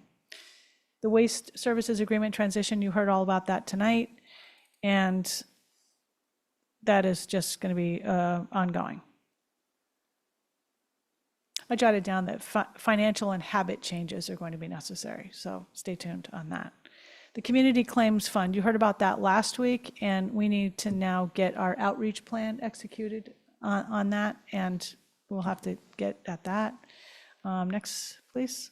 Workforce, HR, and organization. So we held some professional development sessions 2 weeks ago. They were very focused programs. I think the feedback was pretty good from our employees. Wellness programs are continuing. We held our annual employee appreciation event on November 6th. We reviewed the service awards last week. Collective bargaining is going to be starting very shortly. We have a number of other personnel issues that we are in the process of addressing. Our employee housing program At some point, we'll probably review this with the board. I think we have done a little bit of that. We're trying not to build the airplane as we fly it, but there are a lot of things that are very unique to Nantucket, but also that are very challenging to deal with. In fact, I got an email from another manager today asking to speak with us about our housing, employee workforce housing, because they're thinking of launching something as well. And maybe we can share stories about it. Non-union compensation and classification. We're in the process of updating our schedule of the class and comp plan, of updating the class and comp plan, I should say. And that was a budget item for fiscal 26. Leadership conferences. As I think you all know, the deputies and I all attended the International City Managers Association annual conference last month in Tampa. There were a lot of programs around civility, community engagement, and strategic planning. It was really interesting, and we are really fortunate that our former consultant from Raftellus, Julia Novak, who has been helping us with our strategic planning facilitation. She is now the executive director of ICMA, so we have a friend in a very high place, which is great. I attended a Women Leading Government conference last week. I was a panelist on the challenges of leading in municipal government. It was really interesting. The Mass Municipal Managers Association annual fall conference is tomorrow, and Deputy Town Manager Greg Tivnan is attending that. The focus is on strategic planning. Next, please, Erica. Regulatory, administrative, and operational systems. We are working on stormwater regulations. This is a very comprehensive effort, and it's pretty complicated, and we may have to start with something lesser and phase into something bigger.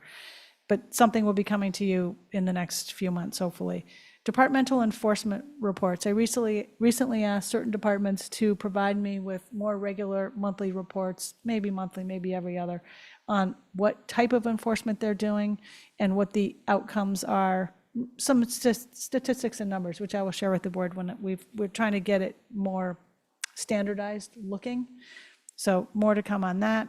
Public comment responses. These are very important because we want to make sure that we get information out on whatever people are asking specific questions on.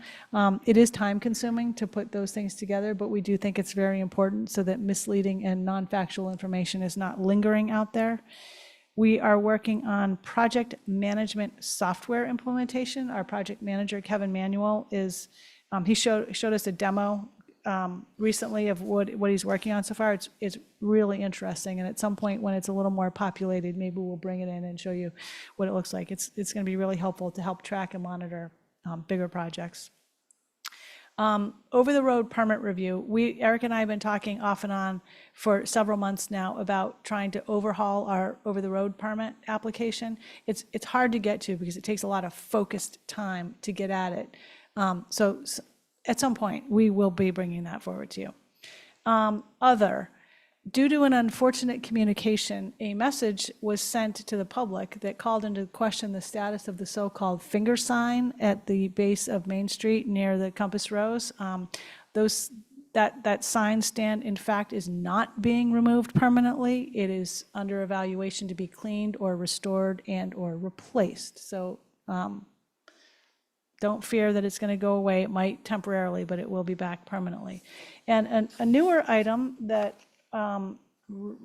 raised itself or beached itself, I guess we could say, is a dead whale on the North Shore. Several of us had an extensive phone call this afternoon with NOAA about this. And long story short, plans are underway to remove the whale and tow it offshore, which has to be many, many, many miles away outside of the so-called drift zone so that it doesn't reappear. And the team from NOAA is trying to get some samples, and that's going to be a bit messy, but they're trying to work on that by the end of the week.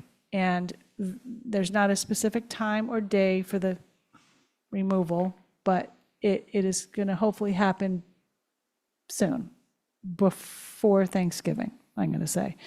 And it is very likely that the bill for the towing will land with the town. But there may or may not be some cost sharing or reimbursement from other entities that are under evaluation. I did find out that the town of Yarmouth had something similar within the last year and a half or so, a fin whale, I'm not sure the exact name of it, washed up somewhere in the vicinity of the town of Yarmouth. And that was a even bigger situation. And they had to tow that 65 miles off of Chatham to make sure it didn't return. And it didn't return, but that's the type of effort it's going to take to make sure we don't see it again. So it's a pop-up item that requires the immediate attention of a lot of town staff. And but it's also kind of interesting because it certainly doesn't happen every day. There are a lot of people who want to go out and look at it. That's well understood, and it's kind of an educational opportunity, and we don't see this kind of thing very often. So I think the group that's out there monitoring it is very willing to have people take a look, but not get too close or too involved in it. And so that's where Did you share did you tell them how we did it 30 years ago? no, why don't you share that, Matt? I got sent a picture today, and the whale was about the same size. We went out there with some of the old spades and things and cut the whale, all the blubber and stuff off, buried that in the sand with backhoes and things. And then they took the whale and broke the bones into pieces and put it in big cages. And the cages were put in the harbor for the animals to feed on. And that is one of the whale carcasses, one of the whale displays at the Whaling Museum. And so that was how they did it 30 years ago, which is kind of interesting. And I remember seeing pictures, I don't know who it was, but there was pictures of someone jumping on it and, and working on it. And it was very, very smelly, from what I understand. So, so they probably were not excited to hear about that method. No, not exactly, but there is going to have to be some amount of opening. Yes. Yeah. Yep. Hi, John Carl with The Current. I just wanted to quickly clarify something you said about the sign. I received a quote from the town's communications department earlier, which read in part, over time, the materials used in the construction of the sign deteriorated, and it was determined that they should be removed and not replaced. The quote then continued, the DPW will work with Culture and Tourism to determine the best path forward, including whether it can be restored, rebuilt, or permanently removed. So are you saying that decision has now been made, or at least that one of those options has been excluded and it will not be permanently removed? It will not be permanently removed. Okay, thank you. I think the comment there was about different signs, or intended to be, that have already been removed a long time ago. Okay, and that's it. Anyone have any select board comments, reports, comments? Ladies first, please. I don't know, call me a lady, careful. I'm sorry, I'm an old gentleman from the old school. So Affordable Housing Trust, a lot going on in the housing space. I just wanted to, the year-round deed restriction RFP closed. There were a number of applicants that's being reviewed, and awards will be determined for that project. The kickoff for the housing production plan feels like we just did it yesterday. We do this every 5 years. It is a requirement of the state. It's part of our requirement for remaining in safe harbor under Chapter 40B. It's also a really good opportunity for the community to broadly evaluate where we are in housing, what our goals are, and what the path forward to achieving those goals. Reevaluating the goals we had in the last one from 5 years ago, and do they make sense? Did we get there? If we didn't, why not? Should we keep them on or get rid of them? So this housing production plan process will include hopefully a lot of community outreach. And I really want to encourage the community to see this as an opportunity for people who don't often have voices in the housing situation to look for the opportunities to have input, because we often see at town meeting, homeowners are more represented at town meeting when decisions are made than are renters. And I think that's a perception that this is all about the budget and spending, and if I'm not directly paying property taxes, what's the importance of showing up? But having one's voice heard, whether you're a renter, someone who's struggling with housing, someone who wants to help with housing, has ideas, this process is going to be really important, and it's months long and it's coming, but I just want to signal that is kicking off. And I just want to kudos to the housing staff. There's just a lot going on and they're doing a lot of good work. And the housing production plan, doing that on time with a great process is a huge improvement, because we have a focus on it now. We have a department and we have people working on it, and it isn't pushed to the side again. We went 15, 20 years at one point, I believe. And so this is really good news. Yep, and the other thing that sort of, use the word looming, but just we need to be aware of on the horizon, and we are very much aware of it, is as we create more types of deed restrictions and increase the number of units that have deed restrictions, we need to be very thoughtful about who's going to be monitoring them and enforcing those deed restrictions over time. So we have, a lot, restrictions that are held by Housing Nantucket, that are held by the town. And so we're going to be having some thoughtful discussions on what is the infrastructure we need for making sure that those units actually stay compliant with the restrictions that they have on them, whether they are, 80% AMI units that are on the shy list, or whether it's the new year-round deed restriction with no income limit or less of an income limit. So there's going to be a lot more of them. It's getting more complex. So monitoring over time is going to be really important. Malcolm? Yeah. Yes, the African American Meeting House Procurement Work Group is going to meet on Monday. There have been a lot of questions and concern about it. I encourage you all to attend, because there certainly has been, I think, a misrepresentation and a misunderstanding of what the role of that committee actually is. And I think it's important that you have a sense to talk to me individually in the committee, and it'd be much more open forum than we can do it here. So please come. Thank you. All right. Tom? Mr. Chair, I'll just make one comment. Tomorrow at Board of Health at 4, we are opening the public hearing on the Hummock Pond Watershed Regulation Amendment, as well as the Wellhead Protection District Regulation Amendment, which would affect septics, et cetera. And for anybody interested, I would encourage them to watch live and to participate if interested, because it may or may not affect some folks in the community. So, thank you. And I was at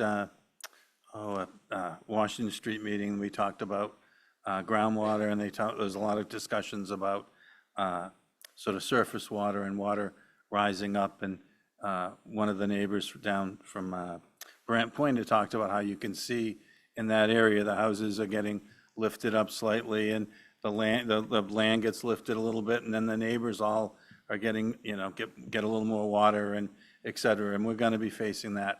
And I know Crack and others are talking about sort of what are the rules going to be, and how can we ensure that there's, groundwater flow, et cetera. But it got me thinking, we're going to have a discussion at some point, about some of this, but my daughter works for landscaping, and one of the things that she started talking to me about the other night, she said, a lot of the properties now, because the landscaping is so valuable, a lot of the properties are putting deer fences up. So then there's fewer places for the deer to go.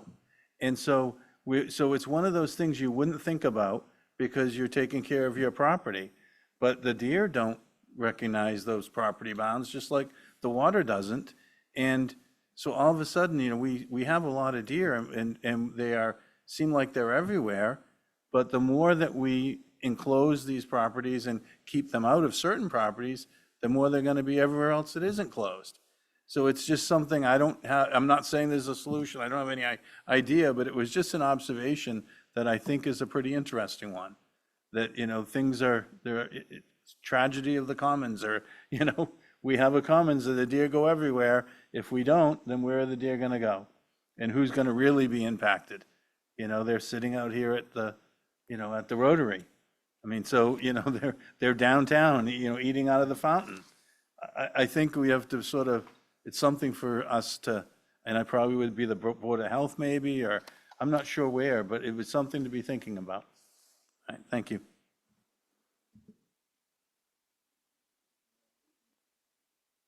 Motion to adjourn. Second. Don? Aye. Aye. Aye.